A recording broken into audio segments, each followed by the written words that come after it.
नमस्कार। होप आप सभी इस प्रश्नोत्तरी सीरीज को एंजॉय कर रहे हैं। अपकमिंग परीक्षा के लिए भी यह सीरीज उपयोगी साबित हो, इन्हीं शुभकामनाओं सहित शुरू करते हैं आज की प्रश्नोत्तरी। आइए देखते हैं पहला प्रश्न। निम्नलिखित में से किस गद्य कृति का निर्माण फोर्ट विलियम कॉलेज में हुआ था?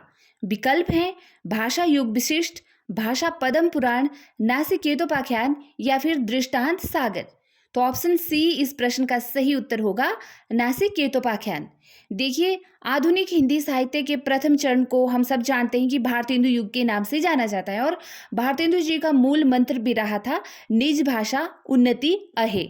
ठीक है, और इसके साथ ही उन्होंने यह लाइन भी दी थी कि नई हिंदी जो है नई चाल में ढली। ठीक है, लेकिन रीतिकाल और भारतेंदु युग के बीच का जो समय है, जिसे संधि काल के नाम से जाना जाता है, हिंदी नया रूप धारण इसी संधि काल में करने लग पड़ी थी। ठीक है, और हिंदी के इस नए रूप के संवर्धन एवं प्रचार प्रसार में फोर्ट विलियम कॉलेज की महत्वपूर्ण भूमिका है।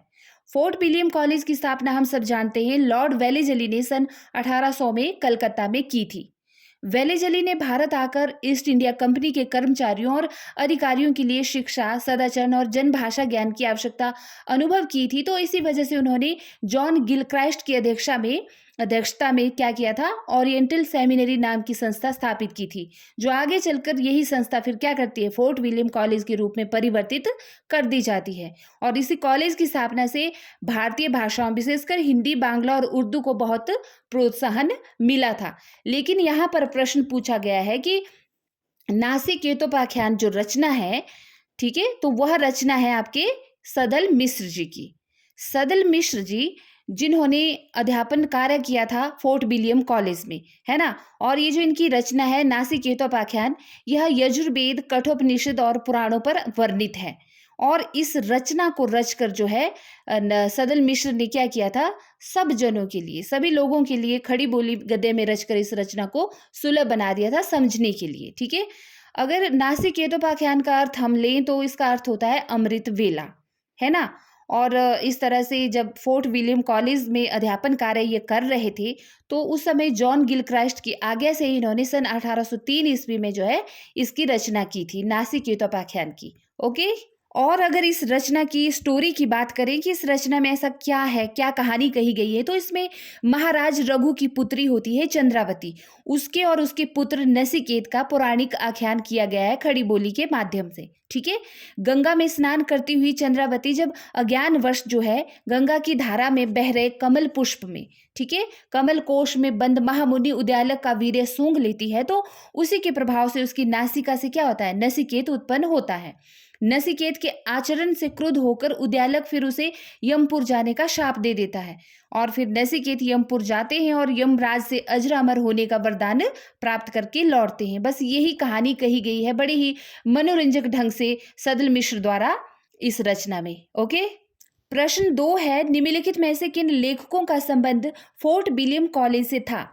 विकल्प हैं राजा लक्ष्मण सिंह, शिव प्रसाद सितारे हिंद, राम प्रसाद निरंजनी, बैकुंठ नाथ मिश्र, जुगल किशोर, बाल मुकुंद गुप्त या फिर ऑप्शन डी लल्लू लाल और सदल मिश्र। तो ऑप्शन डी इसका सही उत्तर होगा। ठीक है, लल्लू लाल और सदल मिश्र का संबंध रहा है फोर्ट विलियम कॉलेज से। इन्होंने इस कॉलेज में क्या किया है, एक भाका मुंशी के तौर पर कार्य किया है। ठीक है, क्योंकि हम सब जानते हैं कि फोर्ट विलियम कॉलेज में हिंदुस्तानी, उर्दू एवं हिंदी का अध्यापन होता था और फोर्ट विलियम कॉलेज में भारत की लगभग सभी भाषाओं की पुस्तकों का अनुवाद भी होता था। तो इसीलिए ये दोनों लेखक जो हैं इस कॉलेज से संबंधित थे। प्रश्न 3 देखिए, फादर कामिल बुल्के को हिंदी साहित्य में महत्व दिए जाने के क्या कारण हैं? कोश निर्माण, रामकथा लेखन, तुलसी साहित्य के विशेषज्ञ थे ये, या फिर ये सभी कारण हैं? तो ऑप्शन बी इसका सही उत्तर होगा।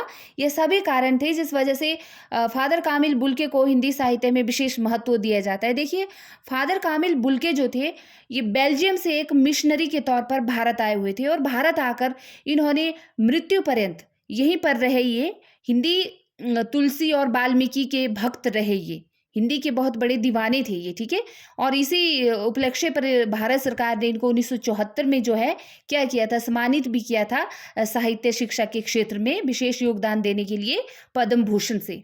ठीक है, फादर कामिल बुल्के ने राम कथा के आरंभ और विकास पर भी एक शोध ग्रंथ लिखा था और साथ ही इन्होंने बाइबल का भी अनुवाद किया था भारतवासियों को ईसाई धर्म पढ़ाने के उद्देश्य से। यद्यपि फादर बुल्के की जो मातृभाषा थी वो अंग्रेजी थी, लेकिन फिर भी इन्होंने अंग्रेजी हिंदी शब्दकोश तैयार करवाया था और ये हिंदी को राष्ट्रभाषा भी बनाना चाहते थे। ठीक है, तो ये हिंदी प्रेमी थे। प्रश्न 4 देखिए, लल्लू जी लाल द्वारा रचित कौन सी पुस्तक नहीं है?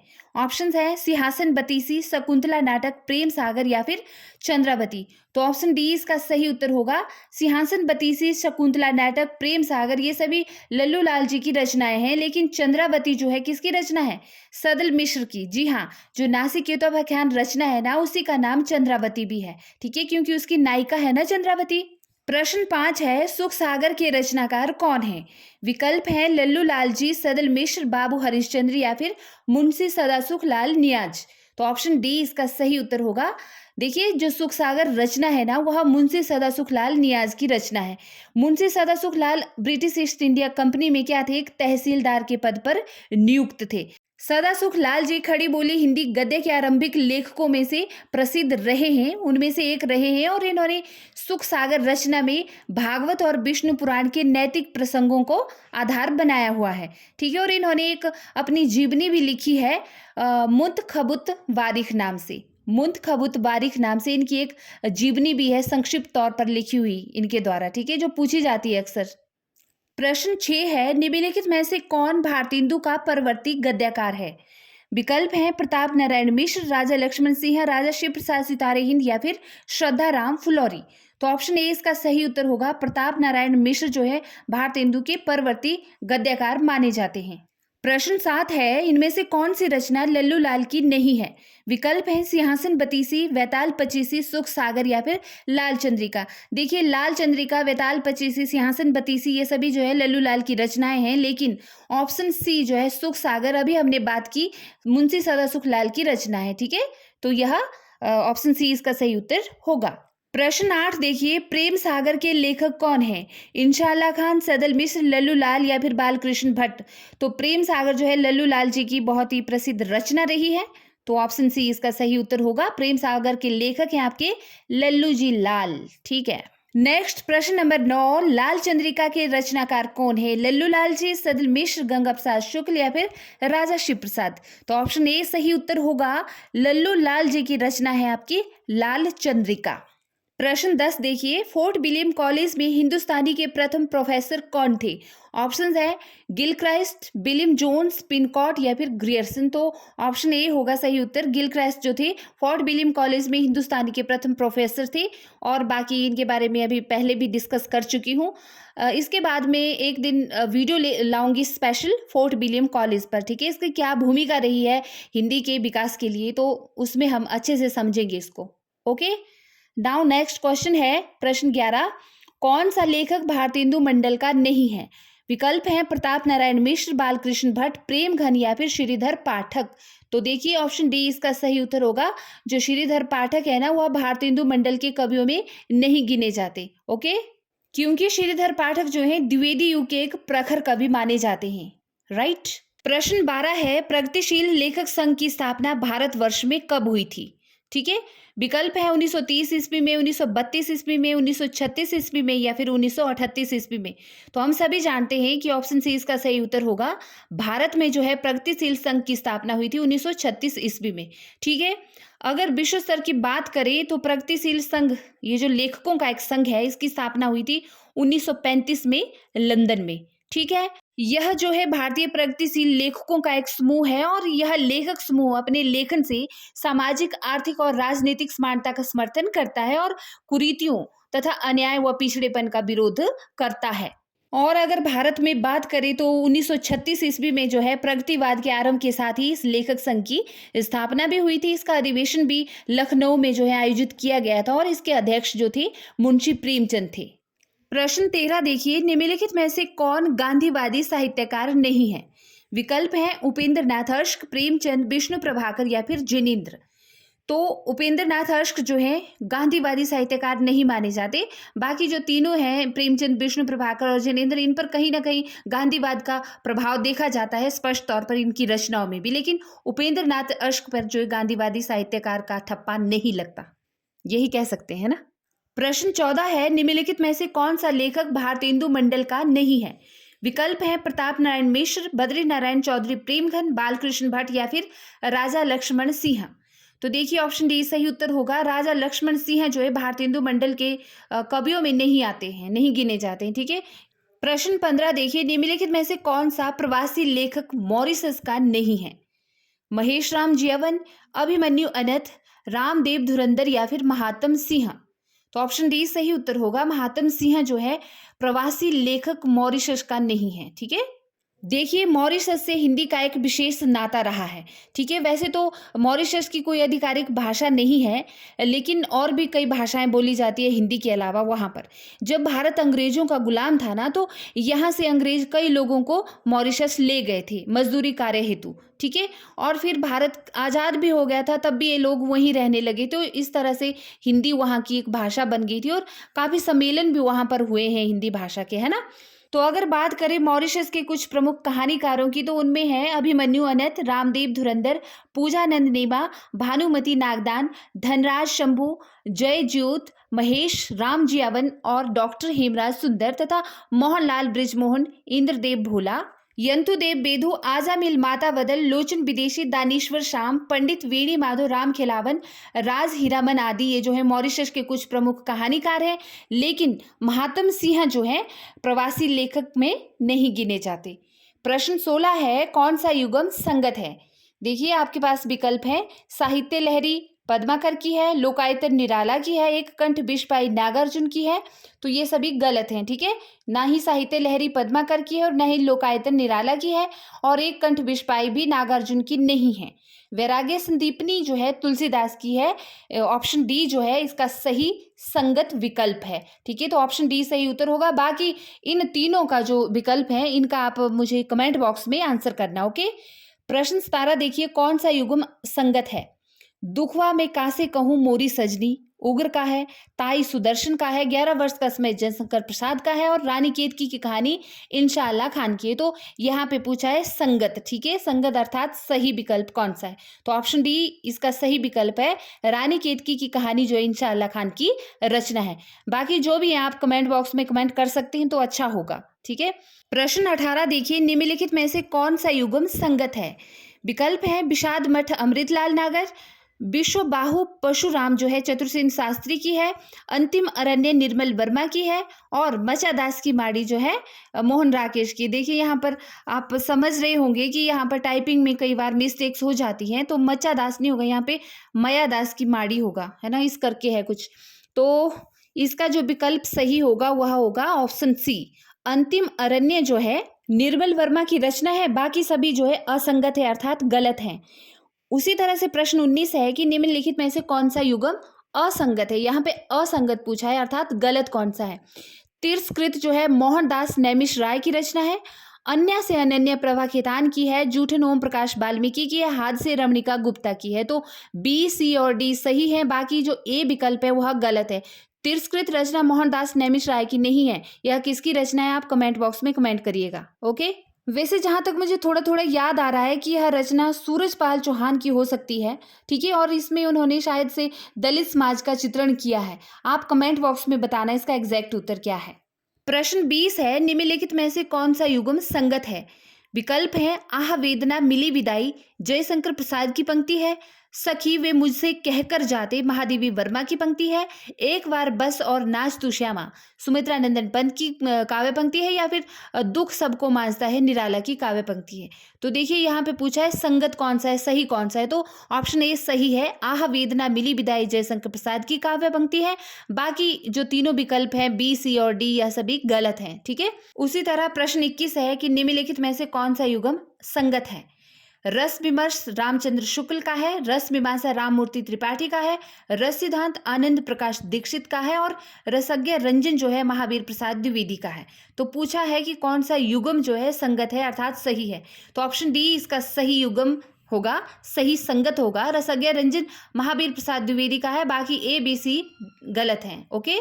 प्रश्न 22 देखिए, निम्नलिखित में से कौन सा युग्म असंगत है या कि गलत है? वर्बे रामायण तुलसीदास की रचना है, सही है। वर्बे नायिका भेद रहीमदास की, यह भी सही है। विज्ञान गीता केशव दास की रचना है, यह भी सही है। लेकिन ऑप्शन सी कृष्ण गीतावली सूरदास की रचना नहीं है। कृष्ण गीतावली किसकी रचना है भाई? आप कमेंट बॉक्स में लिखना, ये वाली सीरीज में तो आपको लिखना ही पड़ेगा, ठीक है। तो 22 का ऑप्शन सी गलत है, असंगत है।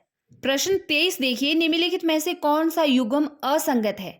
माधवी दूधनाथ सिंह की रचना नहीं है। द्रौपदी सुरेंद्र वर्मा की रचना है। उत्तर प्रियदर्शी अगेय की रचना है। मृदुला गर्ग एक और अजनबी, ठीक है, यह रचना है। लेकिन असंगत पूछा है जो नहीं है, तो ऑप्शन ए इसका सही उत्तर होगा। माधवी जो है दूधनाथ सिंह की रचना नहीं है। माधवी किसकी रचना है बताइएगा। चलो इसे मैं ही बता देती हूँ। माधवी जो है मुंशी प्रेमचंद की कहानी है। ओके। प्रश्न 24 है, इनमें से कौन सा युग्म संगत है? विकल्प देखिए ध्यान से। बिसलदेव रासो नरपति नाहला की रचना है। कुमार रासो जगनिक की, विजयपाल रासो चंद बरदाई की और परमाल रासो दलपत बीजे की। तो देखिए पूछा है यहाँ पे संगत युग्म कौन सा है, तो ऑप्शन ए इसका संगत युग्म है, सही उत्तर है। बिसलदेव रासो जो है नरपति नाहला की रचना है, जबकि कुमार रासो आपके जगनिक की नहीं बल्कि दलपत विजय की रचना है, ठीक है। विजयपाल रासो नला सिंह भाट की रचना है और परमाल रासो किसकी रचना है? जगनिक की। तो ठीक है, इसीलिए ऑप्शन ए जो है सही युग्म होगा। प्रश्न 25 देखिए, इनमें से कौन सा युग्म संगत नहीं है? भारत दूरदर्शा भारतेंदु की रचना है, सही है। प्रायश्चित जयशंकर प्रसाद की रचना है, बिल्कुल सही है। दशरथ नंदन भी जगदीश चंद्र माथुर की रचना है, सही है। लेकिन कबीरा खड़ा बाजार में लक्ष्मी नारायण लाल की रचना नहीं है, बल्कि यह किसकी प्रसिद्ध नाट्य कृति है? भीष्म साहनी की। जो प्रगतिशील कथाकार है ना भीष्म साहनी, उन्हीं की रचना है कबीरा खड़ा बाजार में। प्रश्न 26 देखिए, कौन सा युग्म संगत है? कौन तुम मेरे हृदय में महादेवी वर्मा की काव्य पंक्ति है, ठीक है, यह सही है। न जाने नक्षत्रों से कौन प्रसाद की नहीं है, जो घनीभूत पीड़ा थी वह पंत की भी नहीं है, और सखी वे मुझसे कहकर जाती यह निराला की नहीं है, ठीक है। तो ऑप्शन ए इसका सही युग्म होगा, संगत युग्म। वट यू डोंट वरी, मैं आधुनिक काल के कवियों की काव्य पंक्तियों की एक वीडियो लाऊंगी, उसमें सब क्लियर हो जाएगा। ओके। प्रश्न 27 देखिए, गडरी और दार्शनिक किसका अनुवादित ग्रंथ है? Hermit, shepherd and philosopher, desert village या फिर ट्रैवलर का? तो ब ऑप्शन इसका सही होगा। शेफर्ड एंड फिलोसफर का जो अनुवादित नाम है गडरी और दार्शनिक, इस रचना से यह अनुवादित ग्रंथ है। प्रश्न 28 देखिए, पुनर्जागरण दो जातीय संस्कृतियों की टकराहट से उत्पन्न रचनात्मक ऊर्जा है, यह कथन किसका है? डॉक्टर बच्चन सिंह का, डॉक्टर सुनीति वर्मा का, डॉक्टर रामस्वरूप चतुर्वेदी का या फिर श्रीधर पाठक का? तो स ऑप्शन इसका सही उत्तर होगा। डॉक्टर रामस्वरूप चतुर्वेदी ने कहा था कि पुनर्जागरण जो है दो जातीय संस्कृतियों की टकराहट से उत्पन्न एक रचनात्मक ऊर्जा है। चलिए प्रश्न 29 है, निज भाषा उन्नति अहे सब उन्नति को मूल, यह कथन किसका है? तो हम सब जानते हैं, बिना ऑप्शन के भी बता सकते हैं कि यह भारतेंदु हरिश्चंद्र की काव्य पंक्ति है, बहुत ही प्रसिद्ध, कि निज भाषा उन्नति अहे सब उन्नति को मूल। प्रश्न 30 देखिए, भारतेंदु जी ने किस नाटक में अभिनय किया था? विकल्प है प्रेम जोगिनी में, श्री चंद्रावली में, वैद की हिंसा हिंसा न भक्ति में या फिर जानकी मंगल में? तो द ऑप्शन इसका सही उत्तर होगा। भारतेंदु ने जानकी मंगल नाटक में अभिनय किया था। देखिए जानकी मंगल जो है 3 अप्रैल सन 1868 को पंडित शीतला प्रसाद त्रिपाठी द्वारा रचित नाटक था, जिसमें बनारस थिएटर में अभिनय किया गया था, ठीक है, और भारतेंदु ने इसमें भूमिका निभाई थी। प्रश्न 31 देखिए, माधवी और रूपरत्न हुस्ना नागरी किस युग की कवित्रियां हैं? ऑप्शंस है भारतेंदु युग, द्विवेदी युग, छायावाद युग या फिर पूर्व भारतेंदु युग। तो ऑप्शन अ जो है इसका सही उत्तर होगा। भारतेंदु युग की कवित्रियां हैं माधवी और रूपरत्न हुस्ना नागरी। ओके। प्रश्न 32 देखिए, काव्य मंजूषा के रचयिता कौन है? श्रीधर पाठक, भारतेंदु, गोपाल चंद्र या फिर महावीर प्रसाद द्विवेदी? तो महावीर प्रसाद द्विवेदी की रचना है काव्य मंजूषा, ठीक है। प्रश्न 33 है, उमर खयाम की रुबाइयां की कृति है श्रीधर पाठक की, महावीर प्रसाद की, हरिवंश राय बच्चन की या फिर जयशंकर प्रसाद की? तो ऑप्शन स जो है इसका सही विकल्प होगा। उमर खयाम की रुबाइयां हरिवंश राय बच्चन की कृति है, और इन्हीं से प्रेरित होकर बाद में हरिवंश राय ने मधुशाला नाम की कृति लिखी थी, जो बड़ी प्रसिद्ध और अमर कृति मानी जाती है इनकी। प्रश्न 34 देखिए, द्विवेदी युग में रचित जयशंकर प्रसाद की अतुकांत रचना कौन सी है? कामायनी, प्रेम पथिक, झरना या फिर लहर? तो ब ऑप्शन इसका सही होगा। प्रेम पथिक जो है द्विवेदी युग में रचित जयशंकर प्रसाद की एक अतुकांत रचना मानी जाती है। प्रश्न 35 देखिए, तुम अर्ध नगन क्यों रहो अशेष समय में, आओ हम काते बुने गान की लय में। पंक्तियां किसकी हैं, वह किस संग्रह से ली गई हैं? तो अ ब स नहीं होगा, ऑप्शन द इसका सही उत्तर होगा, क्योंकि प्रस्तुत जो पंक्तियां हैं वह साकेत से ली गई है। मैथिली शरण गुप्त की जो रचना है साकेत, ठीक है, वहीं से यह पंक्तियां भी हैं। प्रश्न 36 देखिए, बिखरे मोती किसका प्रथम कहानी संग्रह है?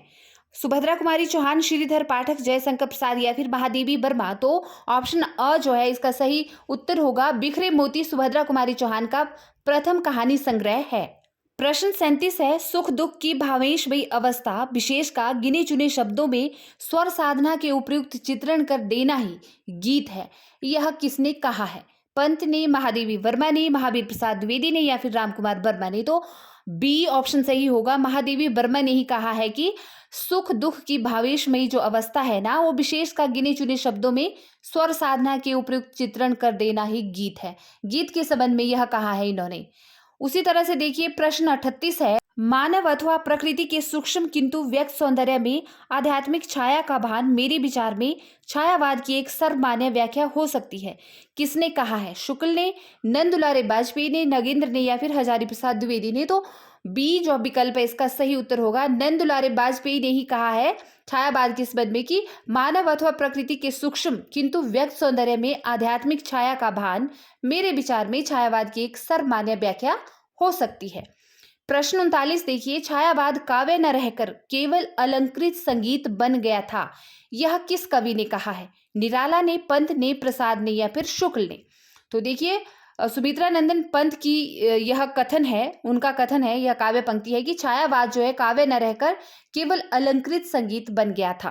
प्रश्न 40 देखिए, चंचला स्नान करावे चंद्रिका पर्व में जैसी पंक्ति किस काव्य से ली गई है? लहर से, आंसू से, झरना से या फिर जूही की कली से। तो विकल्प बी इसका सही उत्तर होगा। यह काव्य पंक्तियां आंसू से ली गई है। आंसू जयशंकर प्रसाद की एक दीर्घ गीतात्मक काव्य है, ठीक है, रचना है जयशंकर प्रसाद की। वहीं से चंचला स्नान करावे चंद्रिका पर्व में जैसी पंक्ति ली गई है। प्रश्न 41 देखिए, मुक्त करो नारी को मानव चिरवंदनी नारी को पंक्ति किस काव्य कृति से ली गई है? पंचवटी से, युगांत से, गुंजन से या फिर युगवाणी से। तो युगवाणी की काव्य पंक्तियां हैं, मुक्त करो नारी को मानव चिरवंदनी नारी को, ठीक है। और युगवाणी रचना किसकी है? सुमित्रा नंदन पंत की। ओके। प्रश्न 42 है, निम्न में से असंगत बताइए। कल्पी आरसी प्रसाद सिंह की, अपराजिता अंचल की, किरण बेला केदारनाथ अग्रवाल की या सुवर्णा नरेंद्र शर्मा की। तो यहाँ पे असंगत पूछा है, गलत पूछा है, तो ऑप्शन सी इसका सही उत्तर होगा। किरण बेला जो है केदारनाथ अग्रवाल की रचना नहीं है। किसकी रचना है? आप खोजबीन कीजिएगा और कमेंट बॉक्स में लिखिएगा। प्रश्न 43 है, महादेवी जी का वह काव्य संग्रह कौन सा है जिसमें उनके दार्शनिक विचार अधिक प्रौढ़ रूप में उभर कर सामने आए हैं? रश्मि, निहार, निर्जा या फिर सांध्या गीत। तो सांध्या गीत रचना वैसी है, काव्य संग्रह है सांध्या गीत महादेवी वर्मा का, जिसमें कि इनके जो दार्शनिक विचार थे वो अधिक प्रौढ़ रूप में हमारे सामने उभर कर आते हैं। प्रश्न 44 है, अपनी व्यक्त पूर्णता को अव्यक्त पूर्णता में मिटा देने की इच्छा ही रहस्यवाद है। उपर्युक्त कथन किसका है रहस्यवाद के संबंध में? जयशंकर प्रसाद का, महादेवी वर्मा का, श्याम सुंदर दास का, आचार्य शुक्ल का। तो देखिए महादेवी वर्मा, ऑप्शन बी सही विकल्प होगा। महादेवी वर्मा ने ही इस रहस्यवाद के संबंध में यह कहा था कि अपनी व्यक्त पूर्णता को अव्यक्त पूर्णता में मिटा देना, या इसकी इच्छा ही जो है रहस्यवाद है। क्योंकि हम सब जानते हैं कि छायावाद के कवियों में रहस्यवाद पाया जाता है, विशेषकर महादेवी वर्मा की रचनाओं में। प्रश्न 45 देखिए, छायावाद तत्वतः प्रकृति के बीच जीवन का उद्गम है, ठीक है, इसका मूल दर्शन सर्वोत्तमवाद है। यह परिभाषा किसकी है? जयशंकर प्रसाद की, पंत की, रामकुमार वर्मा की या फिर महादेवी वर्मा की। तो ऑप्शन डी सही उत्तर होगा। महादेवी वर्मा ने ही छायावाद के संबंध में यह परिभाषा दी थी। प्रश्न 46 है, जब वेदना के आधार पर स्वानुभूति में अभिव्यक्ति होने लगी तब हिंदी में उसे छायावाद के नाम से अभिहित किया गया। यह कथन किस व्यक्ति का है? जयशंकर प्रसाद का, परमानंद श्रीवास्तव का, डॉक्टर नगेंद्र का या फिर शांति प्रिया द्विवेदी का। तो देखिए जयशंकर प्रसाद का जो है यह कथन है कि जब वेदना के आधार पर स्वानुभूति में अभिव्यक्ति होने लगी तब हिंदी में उसे छायावाद के नाम से अभिहित किया गया, ठीक है। और जयशंकर प्रसाद जो है इसके प्रतिनिधि कवि माने जाते हैं आपके छायावाद के। की। वैसे मुख्यतः जयशंकर प्रसाद, सूर्यकांत त्रिपाठी निराला, सुमित्रा नंदन पंत और महादेवी वर्मा, ये चारों जो है इसके प्रतिनिधि कवि माने जाते हैं छायावाद के। ओके। प्रश्न 47 है, छायावाद शब्द का प्रयोग दो अर्थों में समझना चाहिए। एक तो रहस्यवाद के अर्थ में और दूसरा काव्य शैली या पद्धति विशेष के व्यापक अर्थ में। यह कथन किस आलोचक का है? डॉक्टर निगेंद्र का, आचार्य शुक्ल का, मुकुटधर पांडे का या फिर नंदुलारे बाजपेयी का? तो ऑप्शन बी जो है इसका सही उत्तर होगा। आचार्य रामचंद्र शुक्ल का यह कथन है। ठीक है, अक्सर यह कथन पूछा जाता है आपकी नेट जैसी परीक्षाओं में। प्रश्न 48 है, छायावाद के मूल में पाश्चात्य रहस्यवादी भावना अवश्य थी। इस श्रेणी की मूल प्रेरणा अंग्रेजी के रोमांटिक भावधारा की कविता से प्राप्त हुई थी। यह विचार किस आलोचक के हैं? आचार्य शुक्ल के, रामविलास शर्मा के, हजारी प्रसाद द्विवेदी के या फिर डॉक्टर नगेंद्र के? तो सी इसका सही विकल्प होगा। हजारी प्रसाद द्विवेदी के ही यह शब्द हैं, यह विचार हैं छायावाद के संबंध में। ठीक है। प्रश्न 49 है, विदुर उर के मृदु भावों से तुम्हारा कर नित नव श्रृंगार, पूजता हूं मैं कुमारी मुंद दुहरे दृग द्वार।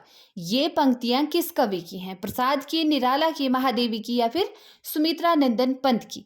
तो देखिए, सुमित्रा नंदन पंत की यह काव्य पंक्तियां हैं कि विदुर उर के मृदु भावों से तुम्हारा कर नित नव श्रृंगार, पूजता हूं मैं कुमारी मुंद दुहरे दृग द्वार। ओके, चलिए नेक्स्ट प्रश्न है प्रश्न नंबर 50। राम की शक्ति पूजा का कथनक प्रतीक रूप में घोषित करता है। राम की रावण विजय, देव की दानव पर विजय, मानव की शक्ति पर विजय या फिर सत्य की असत्य पर विजय? तो देखिए, जो राम की शक्ति पूजा है ना, सूर्यकांत त्रिपाठी निराला की रचना, उसका जो कथनक है यह प्रतीक के रूप में घोषित करता है हमारी सत्य की असत्य पर विजय को। ठीक है, तो ऑप्शन डी इसका सही विकल्प होगा, सही उत्तर होगा। प्रश्न नंबर 51 है कि किस कवि के काव्य का क्रमिक विकास छायावाद, प्रगतिवाद एवं नव मानवतावाद के रूप में हुआ है? सुमित्रा नंदन पंत का, जयशंकर प्रसाद, महादेवी वर्मा या फिर निराला? तो ऑप्शन ए सुमित्रा नंदन पंत ऐसे कवि हैं कि इनके काव्य का जो क्रमिक विकास है वो छायावाद, प्रगतिवाद और नव मानवतावाद के रूप में हुआ है। तो ये थी आज की प्रश्नोत्तरी जो आपके आधुनिक काल, हिंदी साहित्य के आधुनिक काल के जितने भी युग हैं उन सभी पर बेस्ड थी। उनकी सभी का जो है मिश्रित जो है बहुविकल्पीय प्रश्नों के तौर पर मैंने आपके सामने रखी। वीडियोस को लाइक कीजिएगा, कमेंट भी कीजिएगा और पूछे गए प्रश्नों के उत्तर भी कमेंट बॉक्स में लिखिएगा। मिलती हूँ ऐसी प्रश्नोत्तरी के साथ नेक्स्ट वीडियो में, नेक्स्ट सीरीज में, नेक्स्ट भाग में। तब तक अपना ख्याल रखिए। नमस्कार।